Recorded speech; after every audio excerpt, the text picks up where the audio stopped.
Students, अपन बात कर रहे थे टेरिटोलॉजी, टेरिटोजन, और उसी में अपन उनकी जो एनामोलीज हैं उनकी अपन बातें कर रहे थे। तो आज अपन अब देखेंगे डेवलपमेंटल एक्सेज कि डेवलपमेंट एक्सेज क्या होता है।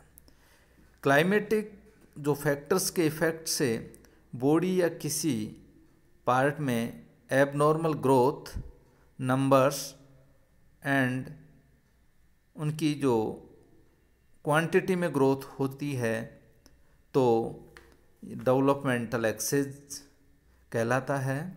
यानी कि कोई भी डेवलप्ड एम्ब्रियो है उसमें उसके जो नॉर्मली जो ऑर्गन्स होते हैं उनकी वृद्धि या संख्या या मात्रा में बहुत ज़्यादा ग्रोथ होती है, तो या कुछ ही ग्रोथ होती है जो उनकी संख्या को बढ़ा देता है। तो इस प्रकार के जो डेवलपमेंट होते हैं उनको एक्सेज डेवलपमेंट कहते हैं। पॉलीडैक्टाइली टाइप की एक उनमें एक्सेज पाया जाता है, और पॉलीडैक्टाइली का मतलब होता है उनके जो लिम्ब हैं उनमें जो फिंगर्स की संख्या में अतिरिक्त ग्रोथ होना। जैसे कि मानो में 5 के स्थान पर 6 उंगलियों का पाया जाना, इस प्रकार की ग्रोथ का एक बहुत अच्छा एग्जाम्पल है। और इसको हम कई बार इनको अपन देखते हैं कि इस तरह की जो अतिरेक जो डेवलपमेंट होता है उसको अपन पॉलीडैक्टाइली डेवलपमेंट शामिल करते हैं। अब आता है महाकायता, यानी बहुत ज़्यादा बॉडी की ग्रोथ हो जाना। बॉडी की लेंथ में अनावश्यक ग्रोथ होना ही मानो एक दानव के इक्विवेलेंट या राक्षस के इक्विवेलेंट दिखने लग जाता है, तो इसको गिग्नेटिज्म कहते हैं। और अब आती है शामीज की बात, संयुग्मित जुड़वा बच्चे। ये जो अपन कई बार अखबार में देखने को पढ़ने को मिलता है कि किस तरह से दो जो जुड़वा बच्चे आपस में किस तरह ऑर्गन से जुड़े हुए होते हैं।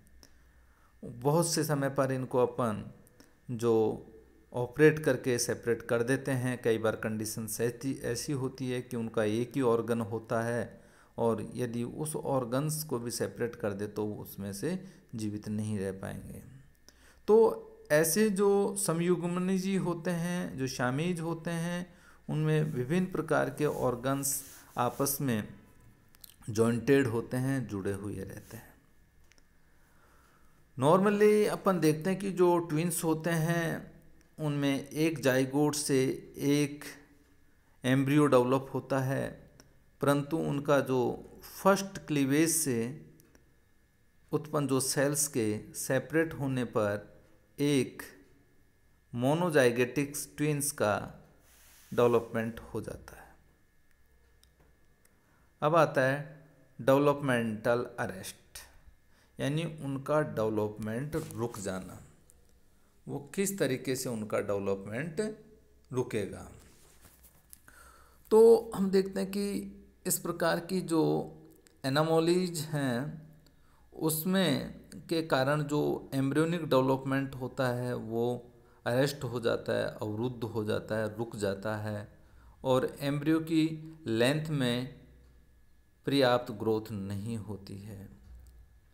एनिमल्स अपनी एडल्ट स्टेज तक नॉर्मली लंबा नहीं होता है, जबकि वह बौना रह जाता है।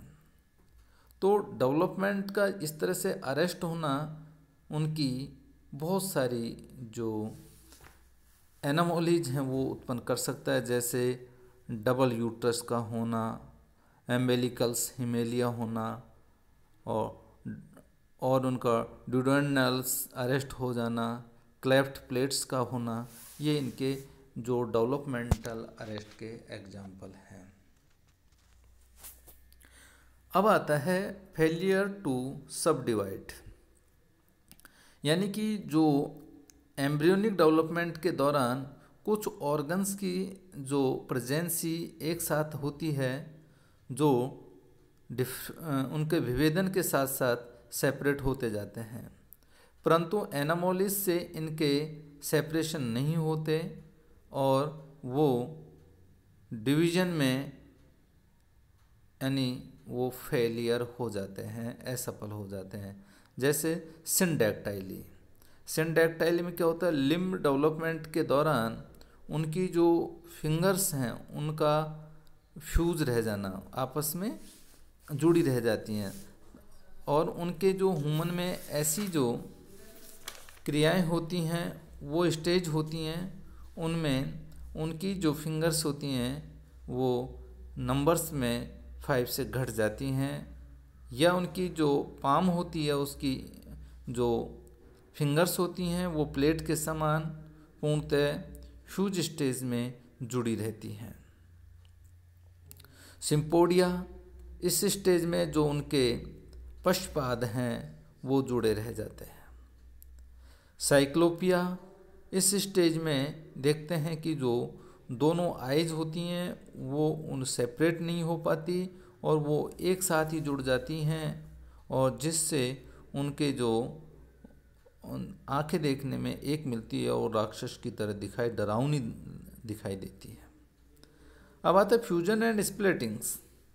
डेवलपमेंट, एम्ब्रियोनिक डेवलपमेंट के दौरान कुछ ऑर्गन्स का आपस में फ्यूजन हो जाता है अथवा कुछ ऑर्गन्स का स्प्लिटिंग हो जाता है, जिससे ऑर्गन 2 भागों में सेपरेट नहीं हो पाता, जैसे हॉर्स, शू, किडनी, क्लेफ्ट, यूरेटर आदि उनके एग्जाम्पल हैं। अब बात करेंगे अपन फेलियर टू कंसोलिडेट, यानी उनका जो कंसोलिडेशन है वो किस तरह से उनका फेलियर होता है। तो यहाँ पर हम देखते हैं कि जो उनका पेंक्रियाज है, जैसे कि उनका लोब्ड वाला होता है, और ऑर्गन्स की जो लोब्स होती हैं वो एम्ब्रियोनिक स्टेज में, और जो अपना ग्रेप्स होता है उसका जो बंच होता है उसके समान एक दूसरे से मुक्त रहती हैं। डेवलपमेंट के दौरान उनकी जो रिब्स होती हैं वो संगठित होकर कॉम्पैक्ट ऑर्गन बनाती हैं, और ये एनामोलिस से इनके जो ऑर्गेनाइजेशन का अभाव होने से उनमें जो नॉर्मली जो वर्क है उनका वो रुक जाता है, अवरुद्ध हो जाता है, और इसी प्रकार स्प्लीन वो लोब्ड वाली रह जाती है। अब आता है एटावीज यानी पूर्वजता, यानी अपने पूर्वजों के कैरेक्टर्स को किस तरह से वो बनाए रखते हैं एक साथ और उनको क्यों नहीं त्यागते। इसमें अपन ने देखते हैं कि पूर्वजों के जो कैरेक्टर्स होते हैं उनमें उत्पन्न होना, यानी उनके जो पूर्वज थे उनके जो कैरेक्टर्स हैं उनका पैदा होना उनकी पूर्वजता कहलाती है। इन्हें रिवर्स इवोल्यूशंस प्रकट करता है, जैसे कि अपना जो ह्यूमन बेबी होता है उसमें एटाविज्म्स के समान एक कई बार टेल लाइक स्ट्रक्चर देखने को मिलती है। स्पाइनल बाइफिडा, इस प्रकार की जो एबनॉर्मलिटी है, विकृति है, वो रूबेला वायरस के इन्फेक्शन के कारण उत्पन्न होती है, और इसमें जो उनका मेरुरज्जु होता है वो तो उत्पन्न होती है, पर उनका जो मेरुदंड होती है उसके द्वारा वो ढकी नहीं रहती है और वो ऐसे ही अपन को दिखती है। अब आता है क्लब फीट। तो इस प्रकार का जो डेवलपमेंट होता है उसमें देखते हैं कि उनके दोनों पैर भीतर की ओर मुड़े हुए रहते हैं, और ये एक जेनेटिकली एनामोलीज है। मीरोमेलिया, इसमें उनके जो हैंड्स होते हैं वो बहुत नुकीले हाथों व पैरों का निर्माण होता है, और यह भी एक जेनेटिकली उनका टेरिटोजन पैदा करता है। इस प्रकार से मिसप्लेसमेंट भी एक एनामोलीज है, जिसमें अपन देखते हैं कि कई एनिमल्स के जो टीथ होते हैं वो जबड़ों पर लगे रहते हैं।